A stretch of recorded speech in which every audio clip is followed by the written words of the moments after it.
This episode is brought to you by Bureau, our title sponsor. With 8 vibrant locations in Miami's best neighborhoods, Bureau is the perfect co-working place to work, network, and thrive alongside other entrepreneurs, creatives, professionals, and local businesses. Find your space at bureaumiami.com.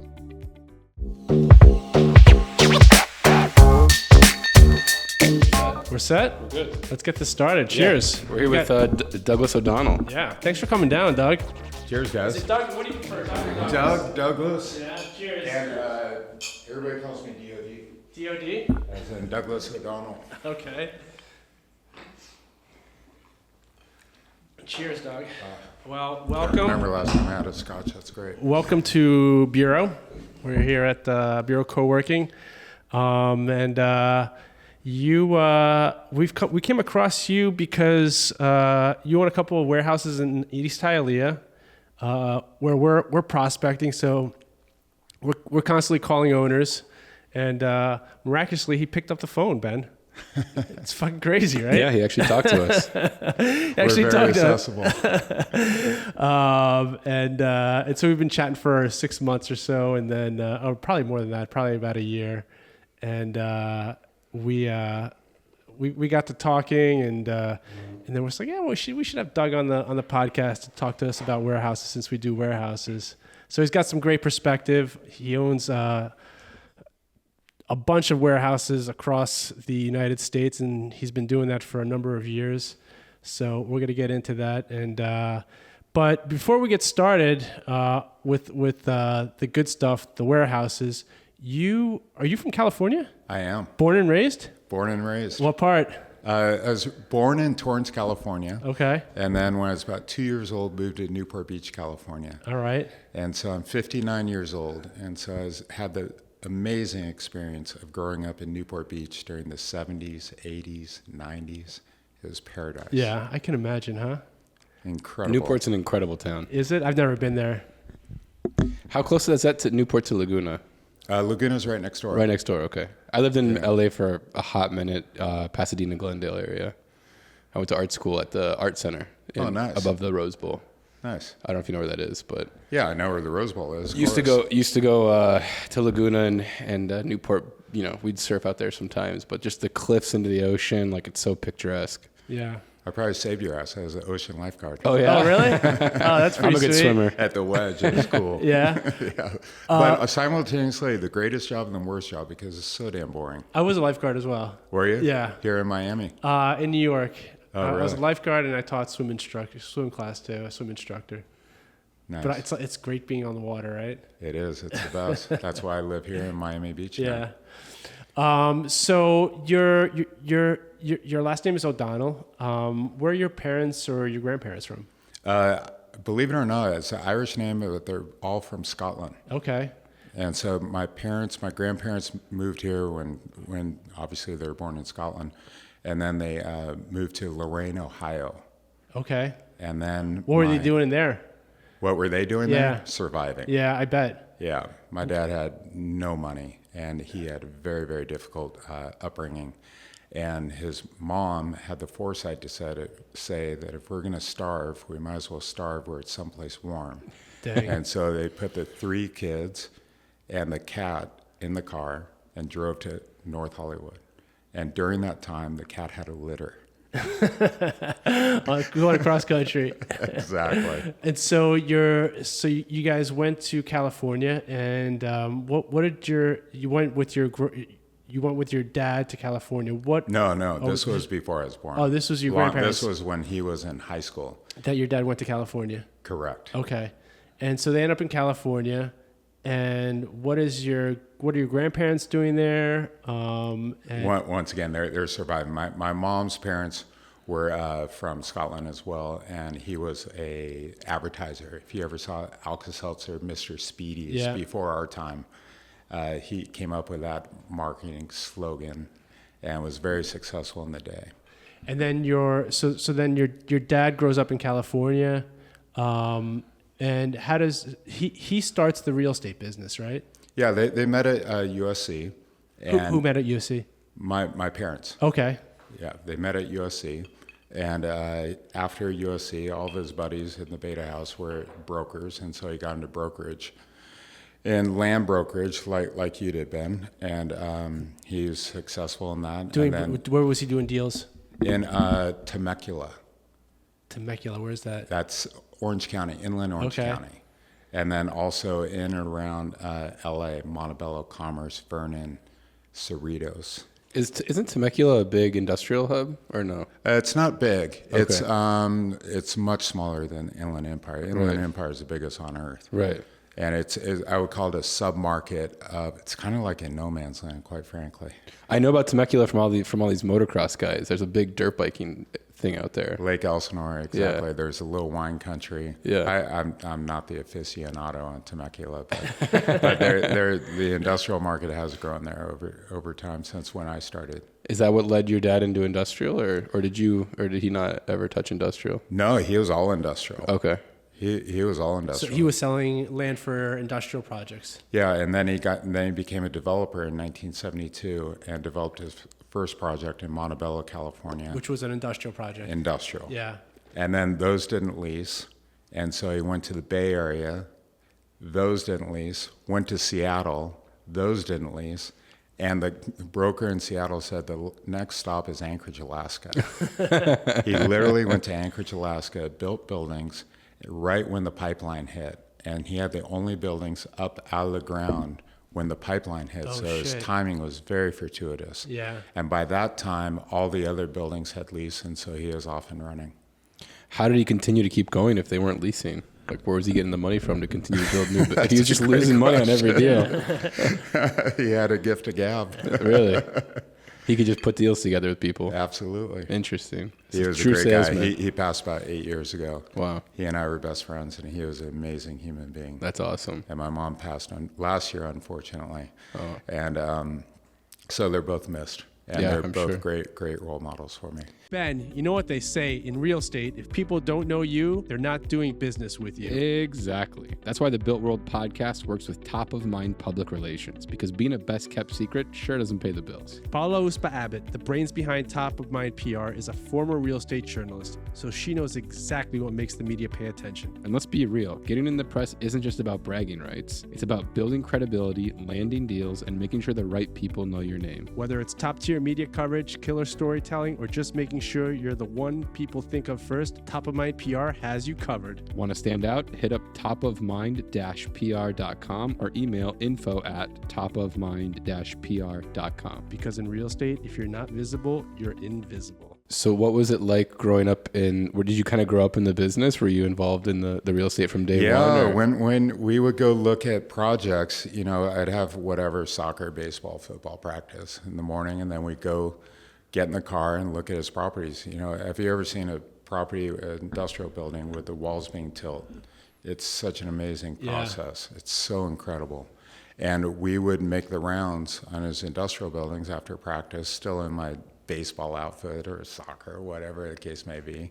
I remember it distinctly, eating off the roach coaches, and it was paradise. So real quick, you mentioned tilt. So can you just explain what tilt build is to the audience so they understand what that is? Sure. They lay down on they build a concrete base, and then they put panels, and they pour panels on top of the concrete base that are, at today's day and age, we're looking at 30-foot clear buildings. And so the panel's probably 50 feet by 60 feet. And then they get a big crane, and they literally tilt them up and connect the rebar at the bottom to reinforce it, and so it's connected to the building. Because if you look at a building, all four components are all tied together. Yeah. So it's one big interconnected box. So that's how buildings are built. I mean, they do it here in Florida, but is that the most common way to build warehouses in Absolutely. In California? Tilt up. Yeah. Yeah. It's amazing. Yeah. And what are the walls made out of when they do the tilt up? Is that concrete? Yeah. They just pour the concrete rebar and lift it up. Yeah. Interesting. I saw them doing that next to MacArthur Dairy when they built that one building. Yeah. You see that one? Yeah. Go online and check out videos on it. Yeah, it's super cool. I've seen them. Most people look at porno. I look at industrial buildings. But it's not used as much here in Miami, right? Tilt build. We buy existing here in Miami. Yeah. Because we can get well below replacement costs. Yeah. Buy good industrial buildings by the airport below replacement costs. Yeah. right, we'll talk about that. Okay, so your dad's in the business. You're checking out industrial developments that he's building in California, and so you're basically brought up in the business from day one. Absolutely. Yeah. So you're seeing the earth movers. You're seeing construction guys, buildings going up, plumbing, electrical, all from a very young age. Everything. Yeah. And it was great because all of his friends were in real estate. So we were surrounded with real estate. Every conversation was about real estate. Got it. Specifically industrial real estate. And this was in the 70s when Orange County was in its nascence. Mm-hmm. And so it was gung-ho. God, your timing was fucking perfect, Donald Brand bought the Irvine Company. Okay. I don't know the exact year that he bought the Irvine Company, but it was in that era when the Irvine Company was expanding and doing industrial R&D as well as apartments, housing, everything. Orange County was on fire, and it was such a dynamic place to be. So your dad's timing was impeccable. It was impeccable. Yeah. He could have easily stayed in Palos Verdes in Torrance, but he had the foresight to move to Orange County, and it was I loved it. It was great. Yeah. I had no say in the matter. I was 2 years old. So you have any in hindsight, I'm very, very thankful that they made that decision. You have any siblings? I do. Yeah. Older brother and older sister. Okay. Are they in the business too? Yeah, my brother's a big developer in Mexico. Oh, really? Yeah. Oh, cool. He's huge. He lives in Mexico? He does. He's lived there for probably 40 years now. Dang, what part? He lives in Santa Fe. Okay, I don't know where that is. It's a development northwest of the airport. Okay. Great developments. Amazing. Cool. And then, okay, so you're growing up in the business, but you're also, you start working at a relatively young age. It sounds like you were a lifeguard. Was that one of the first jobs you had, or was the construction? My parents had a deal with us. They said you either have a job or you play a sport. And so what do? I choose the most difficult sport. I was a water polo player. Oh, shit, dude. That's no fucking joke. Water polo is like the most difficult sport in the world. So no one understands that. In summers, it was the same thing. They said you either have a job or a sport. I was like, well, I was an ocean lifeguard and a water polo player. So in the morning, we'd have practice from 6:30 to 7:30. And then have breakfast, and then go lifeguard all day, and then come back for practice in the afternoon. Yeah. Wow. And so it was a full day. It's a pretty violent sport, right? Oh yeah. Yeah, it's like great. There's so much kicking underneath the water. It's like. But all we did is we outswam everybody. Yeah. We had our team. I think we lost one game in 4 years. Playing for who? Newport Harbor High School. Okay. Wow. So you guys were really good. We were really good. Wow. Yeah, we're Water all polo's big in Americans. Cali. Everybody got Yeah, it is. scholarships. It was fantastic. My parents are from Brazil, so Brazil water polo is very big as well. It's not so big here. Yeah, it's not. It's remarkably it's big in like Eastern Europe, right? Like there's some really good water polo teams in Eastern Europe. Yeah, Eastern Europe. Yeah. They get paid. They have paid leagues. Yeah, it's like their biggest sport. I think in Czechoslovakia or the Czech Republic. Croatia, that's what it is too. They have matches in the sea. Yeah. Which is really incredible. cool. Oh, that's even tougher. Yeah. Well, with currents. You get a little more buoyancy. Yeah, that's true. From the salt, but if you get a current though, that's rough. Yeah, exactly. Dang, that's hardcore. That's some man shit right there. That's Ben. hardcore for sure. For sure. Ben, you and I are all about PropTech, and if there's one tool we absolutely cannot live without for our commercial real estate brokerage business, it's Vizda. Absolutely. Vizda is incredible. We use it every single day, and we're always wondering, how do they do this? Every evening we get an email from them with real-time closed transactions. No more waiting around for months for the property appraiser to finally update. Yeah, whether you're doing industrial, retail, office, land deals, they have every closed transaction. And it's not just the speed, Ben. The details are on point. Seller and buyer info, contact details, phone numbers, emails, everything is accurate. It's hands down our top prospecting tool to farm for warehouse deals in Hialeah. Vizda keeps us one step ahead always. It's also the best way to search for comps when putting together opinions of values for clients. Head on over to Vizda.com and use code BuiltWorld and get 30 days free access today. VIZZDA.com. So you're playing water polo. When was your first job? It was coming out of college. I went to USC and then had a year at Wells Fargo Bank which was awful because I learned very quickly, I'm not a banker. I'm not a lender. I just don't have the mentality. What subjects were you good in high school? What's that? What subjects were you good in I high love school? history. I love international relations. Math came not easily to me, but I enjoyed math. Oh, finally one of ours, Ben. One of ours. What, the history? Well, the math not coming strong to him. He said it came easy, or not No, super easy. I but- enjoyed it, Yeah. but You it liked it? wasn't like I was a math Yeah, whiz. I got you. And then I went back and got my MBA and my master's real estate development at USC. And then I became a on-site leasing lady. So I'm graduating my MBA, and everybody's going these highfalutin jobs, and everybody's going to here, there, and everywhere. I'm the on-site leasing lady. For what? For this project that we had in Los Alamitos that my dad developed with his partners. And so I'm touring, showing people 1,500 square foot industrial units. So these are multi-bay, small bay units. Small bay, and then they had a 72,000 square foot building in the back. So it ranged from 1,500 square feet up to, well, they had Marriott in the back for about 120,000 square feet. They did all the, because it's in Los Alamitos, is by the Long Beach Airport and in between Orange County Airport and LAX. And so they did all the food for the airlines. Oh, okay. But it was way back. This was in the 1992 when I started leasing. And they built the box, whereas now where you have refrigerated, it's a box inside the box, a box inside the warehouse. This was actually a part of the warehouse. And so it would go from 100 degrees down to 40 degrees, and the roof, we always had issues, but it was a good lesson to be learned. And so I was leasing, and our company got sold to Insignia Commercial Group, which was subsequently sold to CBRE. I leased industrial buildings, which was fantastic because my market was Orange County and then LA, Commerce, Vernon, Montebello. They call it mid-cities, Santa Fe Springs. And then also had projects out in Ontario. And so many days, three out of 5 days, I would drive between all three markets. And so what it did, which was fantastic, was the fact that it taught me how the different markets, the three different markets, the market in Inland Empire that had unlimited land compared to Orange County and Montebello, Commerce, Vernon that had no land. And so it was interesting to see how industrial buildings act and interact and pricing between those three the markets. Stuff that's closer, pricing is higher, probably smaller footprints compared to what is in, what was the area that you said? The Inland Empire. The Inland Empire. I mean, a 1 million square foot building is just normal. Yeah. That's crazy. That's crazy. 500,000, that's just standard.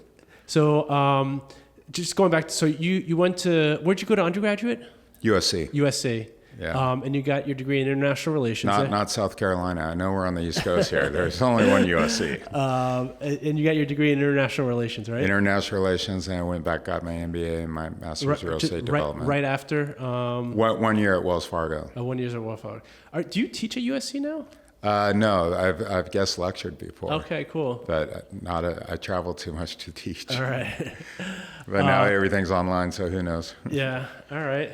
And did you always have the aim of going to work for the family company eventually, or like? Yeah, my dad and I were best friends, and I loved industrial real estate. It'd be crazy not to. Yeah. So why Wells Fargo? Because the MBA school wanted you to have some work experience. Oh, got it. In hindsight, I should have taken more time off. I would have got more out of the MBA, but it was before your time. But in the early '90s, there was a huge recession because in '89 there was a recession, and they stopped developing in '89, and I didn't develop till '96. Oh, wow. So that's a 7-year trough. Wow. Mm-hmm. And I was, as I said, I was leasing all these buildings, and so I knew exactly when to go in and buy the land and develop my first building, which was in two of them, one in Cerritos and one in Irwindale. Because you saw what the demand was. Yeah. And so you start leasing one of your dad's buildings. You mentioned your dad's company got sold? Yeah, to Insignia Commercial Group. What was it, the development company or like the company It's just that owned all property management company. Oh, property management company. Yeah. Okay. Not the ownership of the real estate. No. That's we always do separate. We always keep a separate LLC for each individual building. So there's no mothership, if you will. Sure. There's just individual partners in each asset. Got it. So the management company is what got sold, and you kind of kept rolling with it, leasing. Yeah. Yeah, it was great. Front lines of the business that way. Absolutely. I learned the business, and I highly encourage that for anybody wanting to get into industrial real estate or any form of real estate, maybe not apartments, but to start in the leasing side of things, because it really teaches you that real estate's not a commodity. You know, it's not pork bellies. It's not cocoa bean futures. It's not all the same. Right. You guys know, but people look at it as an asset class. When people are buying on the 50th floor of Park Avenue, they're looking at it as an asset class. They don't know the ins and outs about why some dock doors work and why others don't, why you want to have it loaded on certain areas and not others. Outside storage, the importance of power, the importance of sprinklers and clear heights and et cetera, and how it varies market to market. I beat it into everybody's head. Real estate's not a commodity, and the best way you learn that is through brokerage. Very cool. Some of you might know that I'm in the middle of building a Live Local project right now, and finding an internet provider was way more annoying than it should have been. Endless acronyms, pricing all over the place, and me chasing these guys for proposals. Then luckily, I came across Celerity Fiber, South Florida's boutique internet provider for new developments and multifamily communities. Working with them feels like working with a company your friend owns. They actually answer calls and texts, send quotes fast, and are genuinely great to work with. Celerity designs and installs fiber internet built for modern living. Fast, reliable, and ready from day one. From luxury high-rises to affordable communities, they deliver high-speed, scalable internet with white glove service and local support. The kind big internet service providers just can't match. So if you want to future-proof your property and keep your residents happy, check out celerityfiber.com. It's spelled C-E-L-E-R-I-T-Y, fiber.com, and let them know the Built World sent you. Celerity Fiber, powering connections, elevating experiences. So your dad's company gets sold, and you essentially do you eventually work for CBRE, or do you? Yeah, I was working for them for Insignia Commercial Group. Okay. And I forget exactly when it was sold, but it was during that 4 years between 92 and 96. It was probably in 1994, if I recall correctly. And then I started developing. Then I went out on my own and started developing in 96. And were you developing with your dad, or? He retired in 89. Okay. And so he was out of the picture, but he was there. You know, he had an office in our office, and it was great to see him. Once again, we were best friends, so it was great. That's cool. How'd you raise money for your first development? Through Heller Financial. That was a name from the past. Is that like an investment bank, or? They were an equity source. Okay. Yeah, and then the first one I think was Friends and Family. Okay. The one in Cerritos, and then the one in Irwindale was Heller Financial. And then we worked with institutions such as GM, Stanford University, and... Was it hard getting the capital for the first deal? I mean, I guess... Yeah, absolutely. And that's where it was... Every deal is difficult. Of course. Especially when you don't have a track record yet. Yeah, and you look back and you say, how could it have been so difficult? Land was $80 a foot. Now it's $100 a foot. But it's still on the margin. You're still looking at doing deals at 15 to 20% IRRs. Right. And not having done a deal, I surrounded myself with the best construction company, Altman's Construction. And we had a construction manager that my dad used, who was a partner of my dad's, Jim Wessling. And so I surrounded myself with the best. So basically, I couldn't screw up. Right. And so your first deal, how big was it? It was 133,000 square feet. I'm sorry, how big? 130. Okay. And then the other one started afterward, but finished before. It was 250,000 square feet. And was that just was that a multi-bay project, No, or was it just one big industrial building? Yeah. Well, the 130 was. I always want to make my buildings divisible, because you never know what's going to happen. I developed this building in about 20 years ago in Anaheim, California. In fact, we just leased a 50,000 in it. And when my partner Greg Cheelan and I built the building, the market was for 200,000 square foot users. So we built 200. I said, hey, the market could change. Let's make this divisible. So we put pop-outs in each corner, and so we could divide it down to 50s, 450s. And by the time we built the building, which was only a year, the market had shifted to 50s and hundreds. Yeah. And so fortunately, we had the office pop-outs in each corner. And so now we have a 100,000 square foot user in there. We just signed a 55,000 square foot lease, and we have about 45 vacant. Such bigger buildings in Miami. Yeah. I mean, Like Hialeah, 30,000 square foot building's big. yeah. Yeah. It's a whole different business Yeah, model. it's a whole different. There's a lot more land. Here you have the sea on one side and the Everglades on the other. Yep. So that just means you go north or south, and you don't want to go south.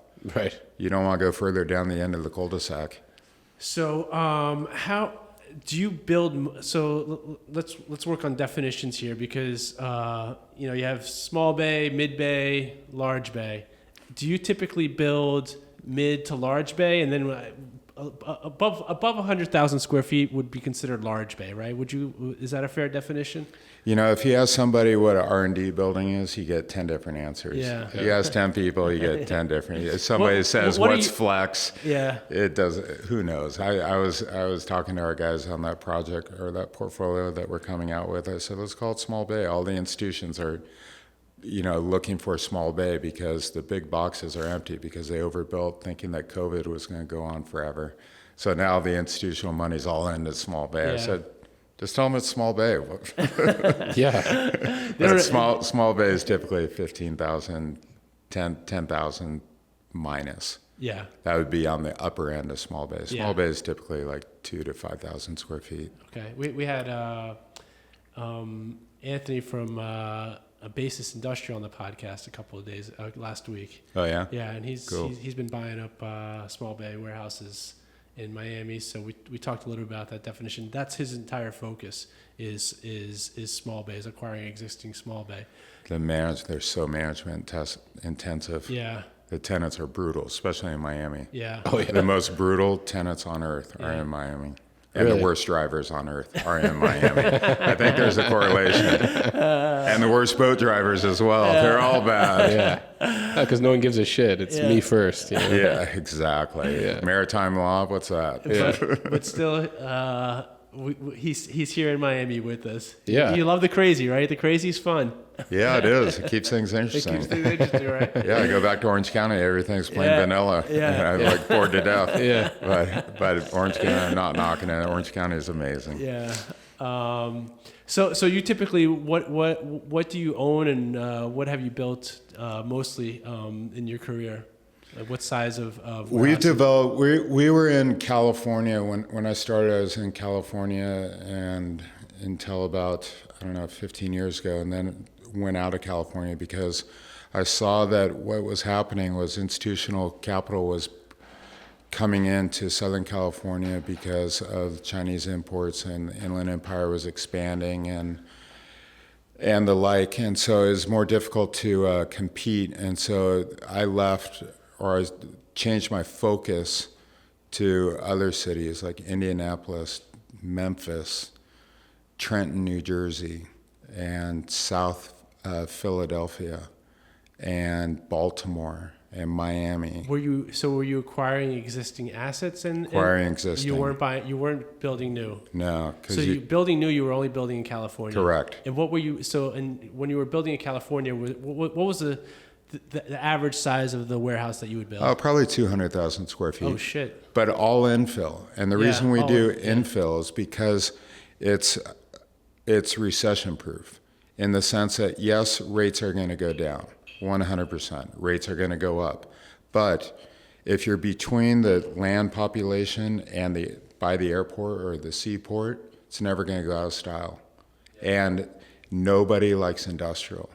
The trucks tear up the roads, causes pollution. There's no sales tax, and so everything's grandfathered in. And so I love industrial in infill locations like our portfolio here by the airport, because it's right by the airport and because it's right close to the population base. And with just-in-time and same-day deliveries, people need to be close to the population base.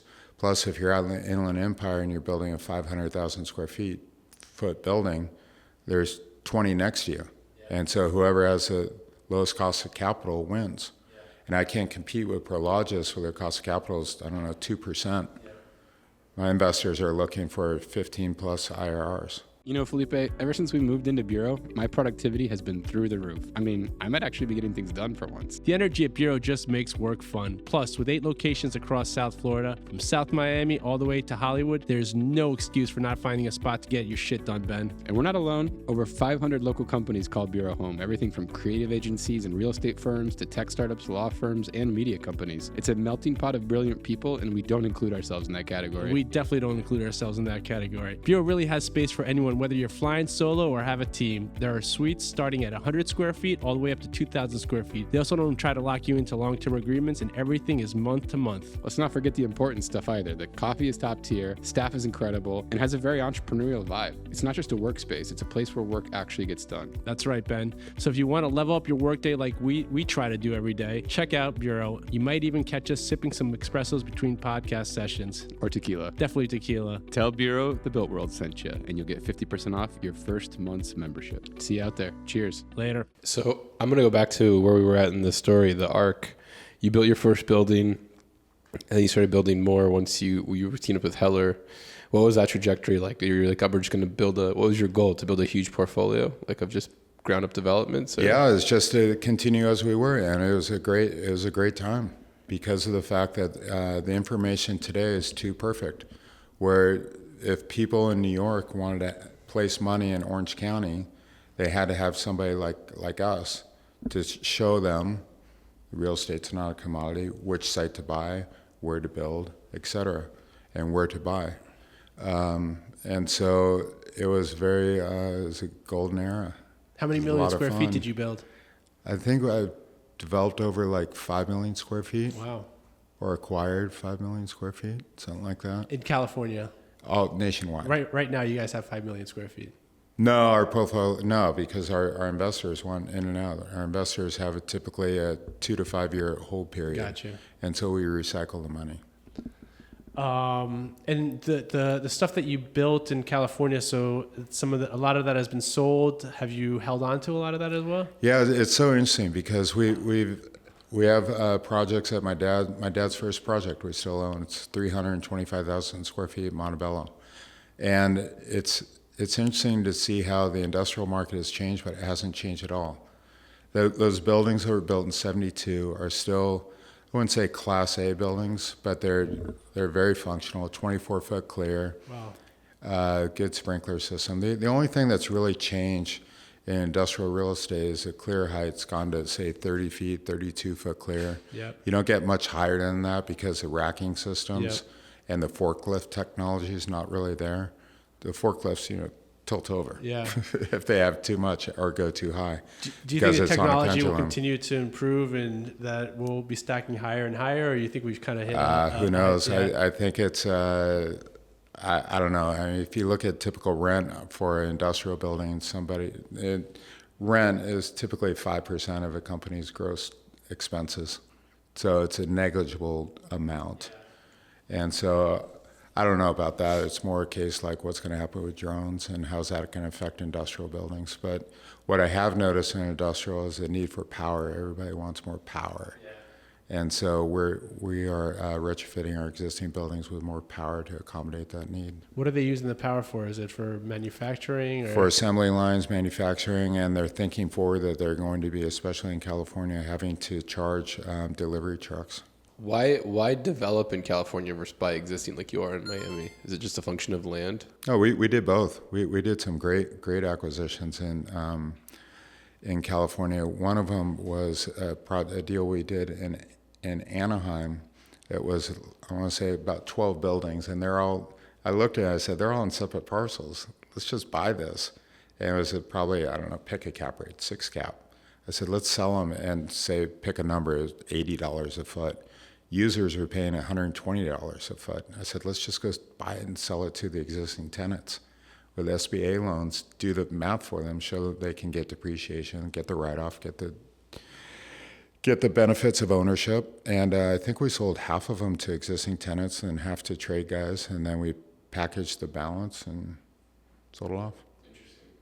I'm not sure that math adds up, but you get the gist of it. Yeah. What's up, Builties? We're interrupting the podcast because we want to make some money together with you guys. We have a lease coming up that we're representing the landlord on. It's in East Hialeah. This thing is sweet, Ben. It's a really sick warehouse. I mean, probably one of the nicest warehouses we've ever. It is the nicest warehouse we've ever been in. Probably been the nicest warehouse we've ever been in. This thing's got 25,000 square feet of total space, 5,000 feet on 2 floors of Class A office. I mean, Class A-ish, industrial. dude, no, this is sick. This is a sick office. It is a sick office. It's the sickest office I've seen in an industrial space. Yeah. Marble floors, really nice bathrooms. These guys built it out for themselves, but aren't ready to occupy this space yet. So they hired us to find a short-term tenant looking for a 3-year lease term on this thing. $18 a foot modified gross. The 20,000 square feet of the industrial space has 19-foot clear ceiling heights, and everything's brand new. Brand new LED lighting. Everything's clean. 2,400 amps of power, 3-phase, more than you could ever use. It's a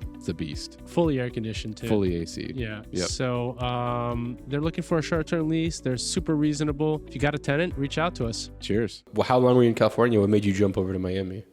Just the fact that it was oversaturated. There's too much competition in California, and I realized that in Memphis and Indianapolis, there was less competition. I was able to get higher returns, and they're great industrial markets.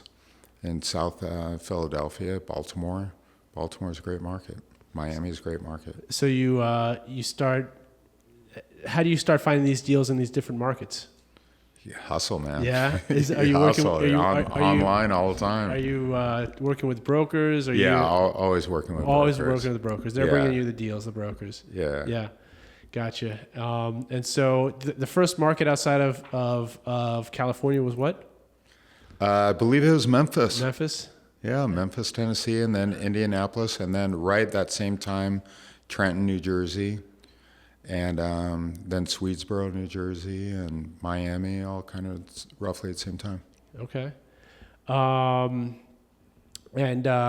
you haven't bought a building in a while.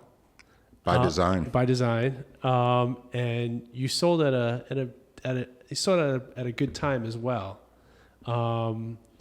So when was the last time you bought a building? It's been about 3 years. Okay. And what we saw is that everything was so crazy with COVID. The rents in LA doubled during that period of time, infill LA. Yeah. And so I just said, this isn't sustainable, and I don't want to hold or buy a $400 a foot building when the market rents are going to $1.25, $1.50. You know, it doesn't make economic sense. We got offers on our portfolios for huge 400 plus numbers, and we didn't sell. $400 a square foot? Mm-hmm. That's how much they're going for in California? Were. That same building is probably worth $280 a foot, maybe $300 a foot. So 25% off. Wow. On a investment basis. So this is on the peak from 2022, 23. Correct. Yeah. Correct. And so now we're in California, we're down to $275 a square foot. I don't know. I mean, obviously, once again, real estate's not a commodity.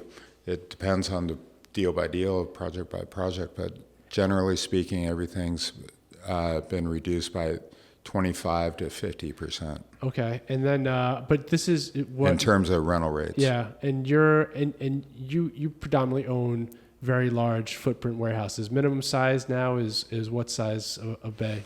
Oh, probably 100,000 square feet. Okay, 100,000 square feet. Wow. Yeah. Okay. And you don't do small bay at all? No, we do. Yeah, you do as well. Not opposed to it. Okay. We're looking at that Broward deal right now, which is a great deal. Okay. And then you how did you discover Miami? Because now you live part of the time in Newport Beach and part of the time in Miami. Both my sons went to the U. Oh, they did, huh? Yeah. Oh, I love it. Yeah, and so I would come here on conferences before that, and I just loved it because it's so much like, it reminded me of Newport Beach in the 80s. Yeah. So carefree, everybody's out being active, walking around, playing beach volleyball, rollerblading, whatever. Nobody cares. Everybody's out being active. I think it's the healthiest city in the United States, When was maybe behind Santa Monica. What was the first? When was the first time you came to Miami? Do you remember what year it was? I don't remember. Yeah. I do remember my buddy from college was the manager of the Delano. Oh, really? Cool. Yeah, That's a great hookup. Yeah. Yeah, it was great. And I remember my wife and I, we were going to the Super Bowl, and it's one of those, $1,000 minimum, 4-night minimum. Now it's probably $5,000 or something. I said, just put me in a room overlooking the street. I don't care. I'm never going to be in my room. Oh, shit. So I go to check in. We take the red eye from LA, and we go to check in. And I said, hey, I'm sure the room's not ready. We'll go News Cafe or whatever. And they said, no, your room's ready. It was Penthouse 1. Oh, that's awesome. Yeah, Penthouse 1 during the Super Bowl. That's so awesome. Yeah. Good friend, huh? Yeah, legendary hookup. And so your sons came to the University of Miami. What year did they come to the University of Miami? They're 29 and 30, so. Okay, so they came 10 years Yeah, ago? exactly. All right. Why did they choose the University of Miami? The same reasons. It was back in the day. Well, it's even more popular now, but they wanted to get out of Orange County, and they wanted to try something new, and nobody was going to the University of Miami. They're the first kids I know of from Orange County that went there. Now there's a plethora of them because the University of Miami is so popular now. It's so quote unquote hot. Yeah. I think Alexis Earl or whoever had a lot to do with that. And then, of course, their football team this year helped a lot. Yeah. So it put the University of Miami on the map nationally. And you bought a place here when your kids started coming to school here? No, we've been here 8 years, and we rented for 4 years, and we bought 4 years ago. Okay. Roughly. And you're a beach guy. I am. I love playing beach volleyball. You're a beach volleyball player. Yeah, I love playing beach volleyball. All right. Here comes the beach tennis plug. Have you played beach tennis yet? No, their courts are right next to Yeah, you haven't tried it out yet? At 7th Street, yeah? Yeah. Is that where you play? I play up on 73rd Street. What? Do you live up there? I live in Miami Shores, so it's a lot closer. I can bike over there. But you know the courts I'm talking about. I do. 7th Street. Have you tried beach tennis yet? No. You should try it. I should. Yeah. So you're a beach volleyball player as well. Yeah. Doesn't mean I'm good at it. Yeah. But I just love it. Yeah. I love it. Yeah. Just like golf. I love golf. It doesn't mean I'm good at it. You don't have to be great to play it. That's awesome. And, I'm playing against 25-year-olds. They have a distinct age advantage, but who cares? So you come down to Miami. Your kids are studying here. What'd your kids end up studying? Did they study real estate as well, or no? Oliver, who works with me, he studied real estate, and then he went back and worked for a developer in Miami, and then he went and got his a 1-year degree at Columbia, graduate degree program in real estate at Columbia University. And then he started working with me, and he's finishing up his Wharton MBA right now. Okay, cool. And so he's the third generation. So it started with my dad, and then I started developing in '96 to present, and he's been with me for 4 years. Cool. And where does he live? Miami or Newport? He lives in Santa Monica. Oh, he lives in Santa Monica. So he's in Santa Monica. I'm back and forth between Laguna Beach and Miami Beach. And our headquarters are in Newport Beach. That's where all the asset management, accounting, and our controller is and the like. And how big is your office? I haven't taken a measurement. Probably 3,000. No. I mean, how many employees? Oh, there's 4 of us. Oh, there's 4 of you. So you guys are small. Yeah, we outsource everything. And it's very interesting dichotomy because people are like, everybody wants you to have a big staff. It's like, it's not what you make, it's what you take home. Yeah. I take no pleasure in having a bloated overhead. Yeah. I curse it. So what parts of the business do you outsource? Construction management. We outsource legal. We outsource architecture. We outsource construction, all of it, as much as possible. But you guys are not doing any new ground up. No, but you always have TIs. Yeah, exactly. Like we're doing a TI job in our vacancy over here in the 22,000 square foot vacancy where we're putting in new offices and the like. And so we don't do that. We just outsource it. All right. Especially in Miami, the construction here is crazy. Yeah. You don't want to manage that. No. I want to manage it. I don't want to own it. I don't want to own a construction company. No chance. This episode is brought to you by Built World Advisors. Yeah, that's us. We're not your typical commercial brokerage. We combine deep market knowledge with a media platform that actually connects to people doing deals, the developers, brokers, architects, and attorneys. Let's not forget the investors, Ben. From warehouses in East Hialeah to off-market gems in Allapattah, we help you find value where others aren't looking. If you're tired of waiting for opportunities to land in your inbox, let's talk. Built World Advisors, real estate for the people who get shit done. You can check us out at builtworldadvisors.com. And what are you seeing in the market these days? Like, where are the opportunities? I mean, do you think there's more opportunity in Miami, more in like the Philadelphia, Baltimore markets you were talking about? It's wherever you can find a deal. I mean, they're all solid markets. So we never go quote unquote outfill, the opposite of infill. We never go out to Inland Empire because even though my dad was one of the first developers out there, we never go out there just because the cost of capital is so high. Right. Or ours is compared to the competition. Competition being Prologis. They miss their numbers. It's a rounding error. Right. I miss my numbers. You know, it's much more substantial than a rounding error. Yeah. And how are you finding, how is Miami? What do you think about Miami industrial market? What's it looking like? I love it. It's great. You look at all the high rises that are going up here, especially in Brickell and Midtown, and there's going to be increased need because anytime you have something like that, the tree effect, as you call it, as I call it, is substantial. All the subcontractors to the contractors and all the needs. I mean, if you look at just like an iPhone, there's like 2,700 components in this little phone. Can you imagine how many components there are in a 70-story condo building? Right. It must be insane. And so I see the need for it, and you have all this population increasing immensely every year. And so you have big population growth, you have international population growth here, and you have a diverse base. People are coming here, no taxes. It's paradise. And great weather, save for July to September. But you were saying earlier you haven't bought a deal in 3 years? Correct. And because we're seeing it as brokers in the front lines, we're seeing volume dropping year over year and pricing kind of like holding flat. Yeah. Do you think there's going to be an opportunity to start buying pretty soon, or what do you? Yes, we're actively back in the market now. And the reason being is, I mean, if you look at the national vacancy rates, like 7% in industrial versus 20% in office. And so it's a very, very strong vacancy rate. And then you have the lowest new delivery since 2018. So you have limited new supply coming on market, lowest since 2018. And then you have a case that interest rates are artificially high. We're at like 4.08 right now. And everybody forgets 5 years ago they were 1%. Right. 10 years ago they were 2%. So that I see as more the norm than where we are at 4.08%.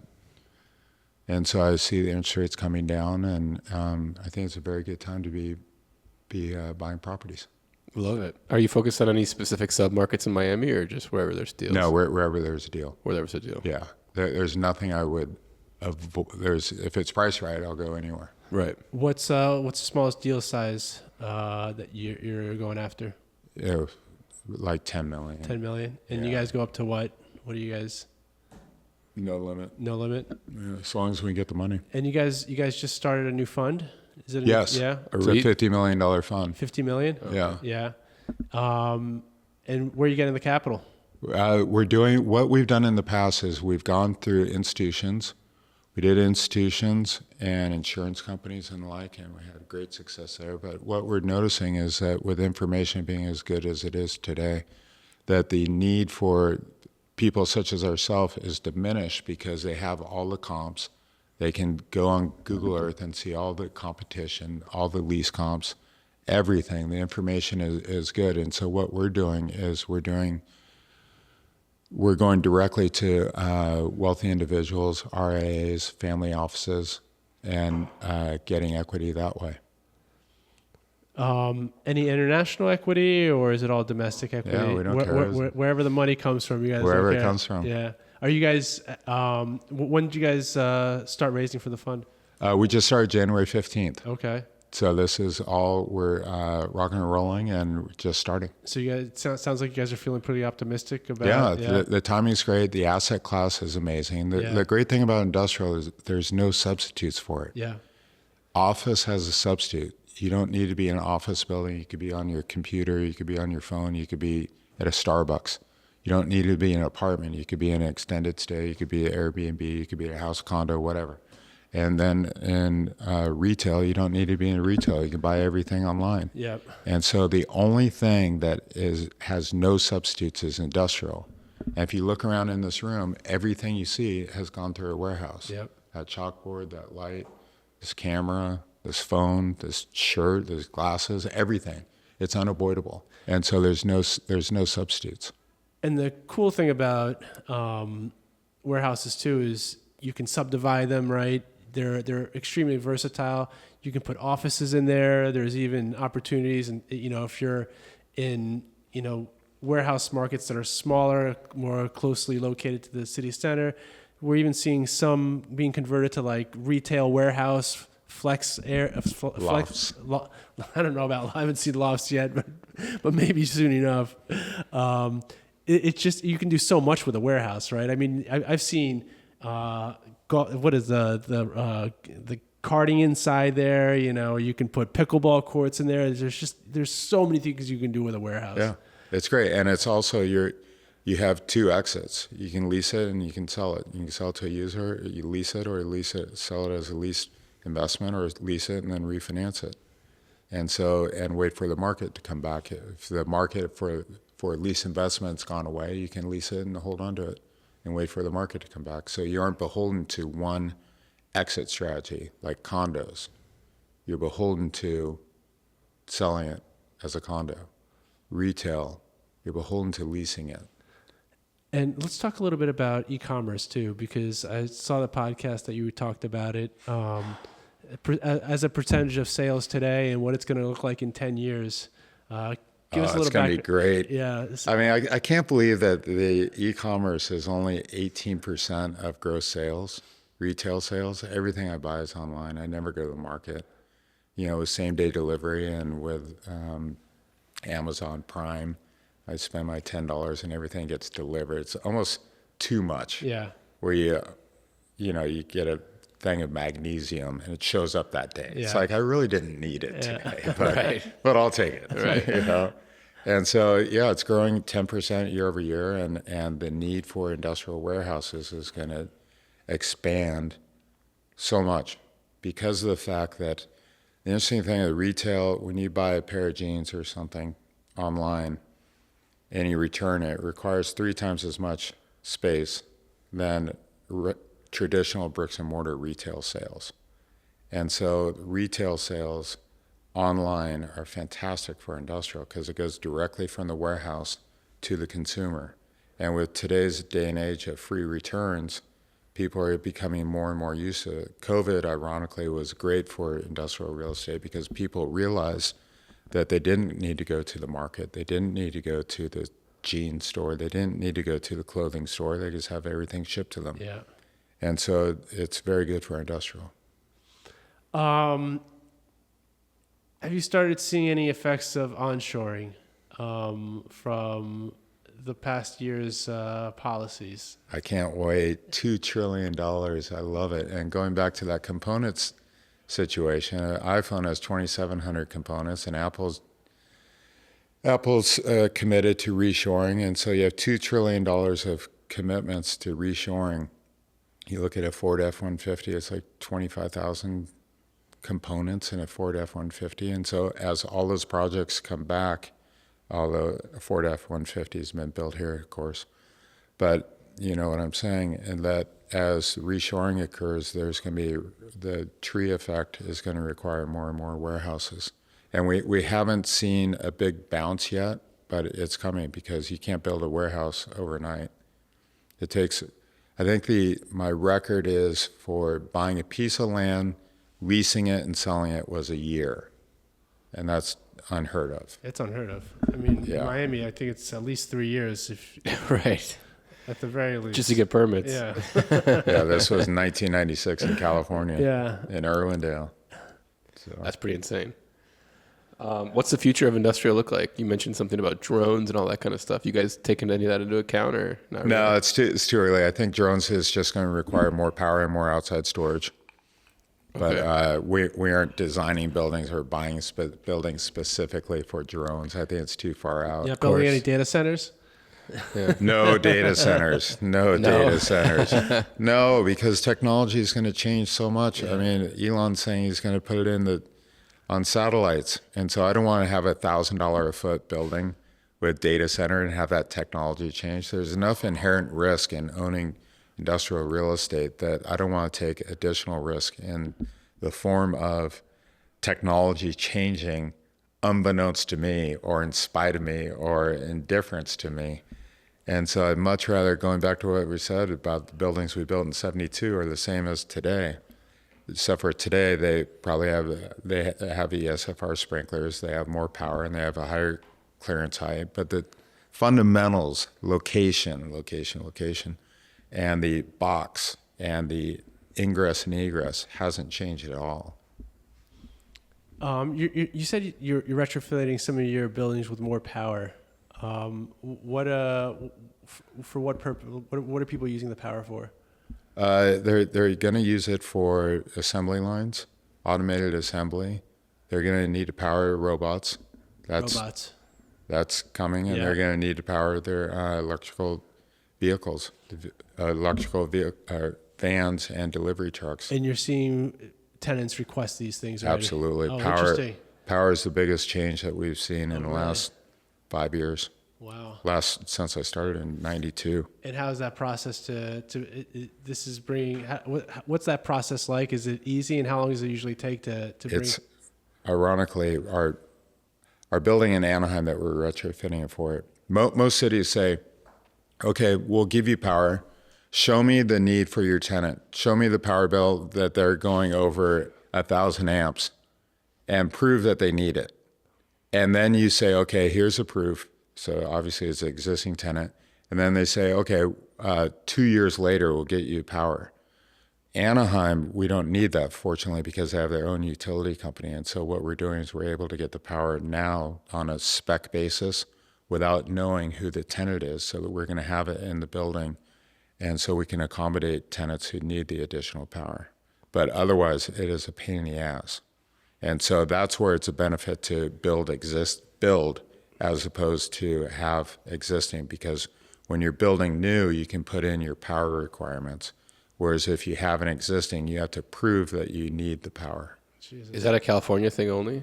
It's a California thing, but it's also city by city. Yeah. Any other issues with California versus other states? Because I looked at doing real estate deals in California, so everyone's terrified of California because of labor laws, minimum wage, that kind of stuff. Fortunately, there's not a lot of employees in warehouses. That's true. That's true. But it's more population based, and 75% of our economy is consumer consumption. Right. So as long as there's population, as long as people keep buying and eating and wearing clothes, we're good. Yeah, makes sense. What's the future for O'Donnell? The future is what we're doing. We're starting this fund, and we're very excited about it. And we have a lot of interest. As I said, we just started. I think it's been 3 weeks, and so we're looking for opportunistic acquisitions nationwide, And infill. And what's kind of the deal criteria that you would pull the trigger on? Is there any kind of metrics where it has to be A 15% IRR with a very good story and below market rents. We'll buy empty buildings. We like deals with hair on it. We're able to spend money judiciously. We spend it like it's our own because it is, because we co-invest in all of our deals.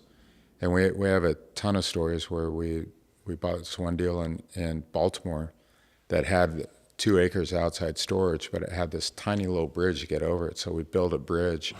And it was a shoebox. And so think about it as this building, all the loading was down here at the end of the shoebox. And we built a bridge over this culvert, and there was a culvert that went along the side of the building.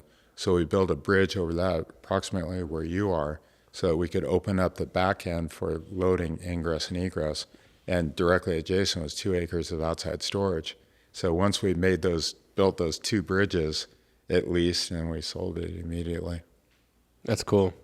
That was a fun, creative deal. Yeah, definitely. Building bridges. The brokers are still talking about that deal. It sat there forever. Nobody knew what to do with it. I looked at it. I was like, oh, this is an easy solution. Yeah. As long as I can build the bridges. And the city obviously said yes. So Yeah. it worked out. And the 15% IRR is kind of tough, right? Because you're basically, how would you price an exit? It's based on the exit. Depends on the market. Depends Right. on the asset. Right. You know, What do you depends on think? the credit of the tenant. What would you pro forma an exit at today? On what kind of cap rate? Generally speaking, probably a 5.5. Okay. Makes sense. 5.5, 6. Generally. Yeah.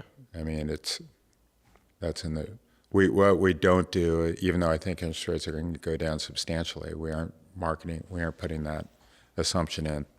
Okay. You're not putting the exit assumption in. No, we are Interest- putting the exit Oh, not the- assumption, but oh, we gotcha. aren't assuming 1% on the 10. Right. You got to be conservative. Yeah. If people would agree with my premise that the 10 year is going to go down by at least half, then we'd be buying everything in sight. Of course. But it's difficult to convince people. Yeah, it sure is. Everyone's scared. But you think it's going that way, huh? Yeah. Yeah? Yeah, look at all the technology. Technology is deflationary. Yeah. AI, everybody's talking about AI and how it's replacing jobs. Robots, you see these robots everywhere. They're doing amazing things. They're going to take over jobs, which is going to lower the cost, which is going to lower inflation. And technology is deflationary. And it has to happen. I mean, save for another COVID or something unforeseen, technology is deflationary and interest rates are going to go down. I hope so. Painting a bright future. I like it. I like it too. Well, Felipe and I have some work to do. We got to go find some $10 million deals. Let's go, guys. Yeah. Find us In some At least deals. $10 million Yeah, deals. in Miami. 10 plus. We're on it. Well, Doug, it was a pleasure hearing your story and getting to know you and hearing what you're up to. So looking forward to working with you in the future. Yeah, and hopefully some of our listeners will reach out to you too, and maybe you can do some deals with them as well. Sounds great. All right. Thanks for your Doug. time. Appreciate it, man. Thanks, man. Pleasure. Cheers. Thanks.